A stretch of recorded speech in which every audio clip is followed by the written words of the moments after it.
پہلی بات یہ جو عشرہ شروع ہونے والا ہے ذی الحجہ کا، بات تو سیرت کی ہے لیکن چونکہ موقع کی مناسبت ہے اس لیے اس حوالے سے چند گزارشات کر کے اپنی بات کو ختم کروں گا۔ یہ عشرہ ذی الحجہ جو شروع ہونے والا ہے، پہلی بات آپ نے یہ نوٹ کرنی ہے کہ 28-29 تک آپ نے اپنے ناخن اور بالوں کو کاٹ لینا ہے۔ اس کا کیا اجر و ثواب ہے؟ نبی کریم صلی اللہ علیہ وسلم نے ارشاد فرمایا جو بندہ قربانی کرنا چاہتا ہے اگر وہ اپنے بالوں کو اور ناخن کو نہیں کاٹے گا، کب؟ چاند نکلنے کے بعد، تو اس کو اللہ رب العزت انشاءاللہ دوہرا اجر دیں گے، پہلی بات۔ اور جو قربانی نہیں کرنا چاہتا، جو قربانی جس کے پاس نہیں ہے، سخت نہیں ہے، طاقت نہیں ہے، وہ بھی اگر چاند نکلنے سے پہلے پہلے بال اور ناخن تراش لے تو قربانی کے دن جا کے کاٹے گا تو انشاءاللہ وہ بھی اجر و ثواب میں شریک ہو جائے گا۔ پہلی بات یہ سمجھ۔ دوسری بات جو بہت اہم ہے جس سے ہم غافل ہیں، اور میں حیران ہوتا ہوں یہ اسلامی معاشرہ ہے کہ ہمیں پتہ ہی نہیں کون سے ایام آ رہے ہیں۔ والفجر ولیال عشر والشفع والوتر، اللہ کہہ رہا ہے فجر کی قسم، طلوع فجر کی، اور مفسرین نے لکھا یہ ہو سکتا پہلے یکم ذی الحجہ کے چاند کی قسم ہے کہ یوم نحر کے چاند کی قسم ہے۔ یہ اس بارے میں تو چلو اختلاف پایا جاتا ہے۔ ولیال عشر، یہ عشرہ ذی الحجہ کی 10 راتوں کی اللہ قسم کھا کے کہہ رہا ہے۔ والشفع والوتر، عرفہ کے دن کی قسم، یوم نحر کی قسم، اس کے بعد آنے والے ایام کی قسم کھا کے کہہ رہا ہے۔ جب اللہ کسی چیز کی قسم کھائیں اس چیز کی قدر و منزلت کا آپ کو خود ہی اندازہ ہونا چاہیے۔ اور اس کی تشریح میں جو حدیث مفسرین لے کے آئے ہیں وہ کیا ہے؟ صحیح حدیث ہے۔ ایام بہت سے ہیں، ایام بہت سے ہیں، آپ کو پتہ ہے جمعہ مقدس ایام میں سے، رمضان مقدس ایام میں سے ہے، مختلف ایام کی اہمیت ہوتی ہے، فضیلت ہوتی ہے، لیکن نبی کریم صلی اللہ علیہ وسلم نے فرمایا یہ 10 ایام افضل الایام ہیں، یہ 10 ایام افضل الایام ہیں، یہ 10 ایام افضل الایام ہیں۔ ان میں کہا گیا سبحان اللہ، صرف سبحان اللہ، بات سمجھ کے جانا ہے، صرف سبحان اللہ، الحمدللہ، اللہ اکبر، ولا حول ولا قوت الا باللہ، کوئی بھی ذکر، صرف یہ کہہ دیا کسی بندے نے یہ 10 دن شروع ہوئے، بندہ اپنے گھر میں بیٹھے اور کہہ رہا ہے سبحان اللہ سبحان اللہ۔ نبی کریم صلی اللہ علیہ وسلم کی صحیح حدیث ہے کہ اس دن میں کیا گیا نیکی کا عمل جہاد فی سبیل اللہ سے بھی افضل ہے، جہاد فی سبیل اللہ سے بھی افضل ہے، اور حدیث صحیح ہے۔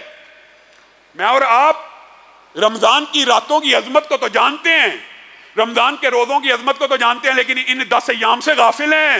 اور میرے بھائیوں، ایام کے اندر یہ بات لوگوں کے ذہن میں سوال آ سکتا ہے کہ ہم نے تو رمضان کا سنا ہے، آپ آج عشرہ ذی الحجہ کو کہہ رہے ہیں، تو یہ بات میں بھی تطبیق محدثین کر گئے ہیں۔ دنوں میں سے سب سے افضل دن یہی عشرہ ذی الحجہ کے ہیں، اور راتوں میں سے سب سے افضل راتیں رمضان کی ہیں، کیونکہ ان میں سے تو ایک رات ایسی ہے جو 1000 مہینے سے بہتر ہے۔ گویا رمضان کے دنوں سے بھی افضل اگر کوئی ایام ہے تو یہ 10 ایام ہیں۔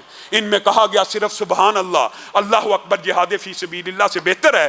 تو صحابہ حیران ہو گئے اور آ کے پوچھنے لگے اے اللہ کے رسول، جہاد فی سبیل اللہ سے بھی بہتر؟ آپ تو جہاد کی اتنی فضیلتیں برکتیں بیان کرتے ہیں، اس سے افضل کیسے ہو سکتا ہے؟ کہا صرف ایک شخص ان دنوں میں کیے گئے نیکی کے اعمال سے آگے نکل سکتا ہے۔ اللہ کے رسول وہ کون؟ جو اپنا مال، اپنی جان لے کے جہاد فی سبیل اللہ پہ جائے، جب واپس لوٹے تو جان بھی لٹا چکا ہو، واپس آئے تو مال بھی لٹا چکا ہو۔ یعنی صرف وہ شخص ان 10 دنوں میں کیے گئے نیکی کے اعمال سے زیادہ فضیلت حاصل کر سکتا ہے۔ تو میرے بھائیوں، یہ 10 دن آ رہے ہیں، ان کے اندر آپ نے ذکر بھی کرنا ہے، ان کے اندر آپ نے روزے بھی رکھنے ہیں، ان کے اندر آپ نے تہجد بھی پڑھنی ہے۔ یہ سارے کے سارے اعمال جس طرح رمضان میں اپنی ٹریننگ اور تربیت کرتے ہیں ویسے کرنی ہے۔ اور لبرل مافیا کے اوپر تو بس ماتم ہی کہا جا سکتا ہے، قربانی آ رہی ہے، شروع ہو گئے، قربانی سے بہتر ہے جی کولر لگا دیا جائے، قربانی سے بہتر ہے یہ وہی ڈائلاگ ہیں، مسجد میں سیمنٹ کی بوری دینے سے بہتر ہے کسی بچی کو پیسے دے دیے جائیں جہیز کے لیے۔ یہ ڈائلاگ، یہ لبرل مافیا قربانی کے، عبادت کے جو بھی افعال ہوتے ہیں ان کے اوپر حملہ ور ہوتے ہیں۔ حج کی بجائے بچی بھی آ دی جائے، بچی بھی آنی چاہیے، بچی کا جہیز بھی بنانا چاہیے، پانی کا کولر بھی لگانا چاہیے، لیکن نیکیوں میں تقابل نہیں کرنا چاہیے۔ اس نیکی کے بدلے یہ نیکی کی جائے، بھائی دونوں کر لے۔ اور ان لبرل مافیا کے لوگوں سے بندہ کوئی پوچھے آپ نے کبھی ویلنٹائنز ڈے کے اوپر تو نہیں کہا کہ کیک اور غباروں اور موم بتیوں اور یہ جو $5 کروڑ ایک ایک شہر میں غباروں کے اوپر دل کے بنے ہوئے، ان کو ضائع کرنے کی بجائے غریبوں کو دے دیا جائے۔ کبھی آپ نے اینڈرائیڈ کا $1,00,000 والا موبائل لینے سے پہلے تو یہ نہیں کہا ڈائلاگ کہ یہ 1,00,000 کے موبائل کی جگہ کسی بچی کو جہیز دے دیا جائے۔ کبھی آپ نے 1 کروڑ کی گاڑی کے اوپر یا پی سی یا واری کے ہوٹل کے اندر کھانا کھانے وقت تو یہ ڈائلاگ بازی نہیں کی۔ تو اللہ کے شاعر اللہ، اور انشاءاللہ قربانی کے حوالے سے آئندہ آنے والے خطبے میں بھی چند گزارشات کو رکھوں گا، لیکن صرف ایک حدیث آپ کے سامنے رکھ کے اپنی بات کو ختم کرتا ہوں۔ چند اور باتیں بھی آج آپ کے ساتھ کرنا چاہتا ہوں۔